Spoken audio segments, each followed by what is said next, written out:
దేవుని వాక్యము ఇలాగు సెలవిస్తోంది, భక్తిహీనులు తమ మార్గమును విడువవలెను, దుష్టులు తమ తలంపులను మానవలెను. వారు యెహోవా వైపు తిరిగిన ఎడల ఆయన వారి యందు జాలిపడును.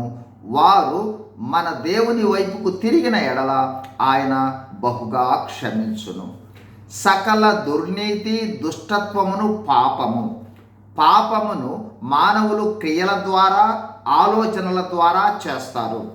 పాపములు కనిపించేవిగా కొన్ని, కనిపించనివిగా కొన్ని ఉంటాయి.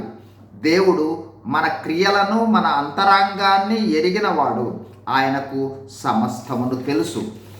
దేవుని వాక్యము సెలవిస్తోంది, భక్తిహీనులు తమ మార్గమును విడిచి దుష్టులు తమ తలంపులను మానాలని. ఎందుకంటే అవి పాపయుక్తమైనవి. వాటి ఫలితంగా మనము నరకము అనే నిత్యాగ్ని గుండానికి వెళతాము.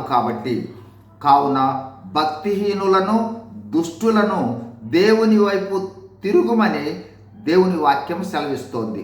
ఎందుకంటే దేవుడు జాలి కలవాడు, క్షమించుటకు సిద్ధ మనసు గలవాడు. అంతేకాదు ఆయన కృప గలవాడు. అంటే అనర్హులను అందలము ఎక్కించగలవాడు.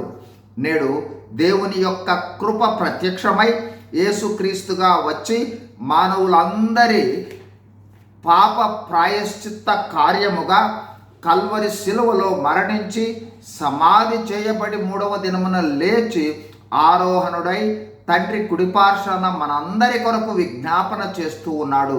ఇదే దేవుని కృపా సువార్త. కావున ఎవరైతే తమ పాపాలను ఒప్పుకొని తమ భక్తిహీన మార్గాలను బట్టి, దుష్ట తలంపులను బట్టి, పాప నైజమును బట్టి పశ్చాత్తాపపడి యేసుక్రీస్తు ప్రభువు వారి మరణ భూస్థాపన పునరుద్ధానాలను విశ్వసించి, ప్రభువా నాయందు జాలిపడి నా పాపములు క్షమించమని దేవునికి ప్రార్థిస్తారు, వారు పాప క్షమాపణ పొందుతారు, పాపముల నుండి క్షమించబడతారు, నరకమనే అగ్నిగుండము నుండి తప్పించబడతారు, దేవుని రాజ్యం స్వతంత్రించుకుంటారు. దేవుడు వారితో ఉండి వారి అవసరతలు తీరుస్తూ భద్రపరుస్తూ దేవుని రాజ్యమునకు తీసుకుని వెళ్తాడు. యేసు ప్రభు వారిని నమ్మండి, దేవుని క్షమాపణను పొందండి, దేవుని సహవాసముతో నిరంతరము ఉండండి. God bless you. Thank you.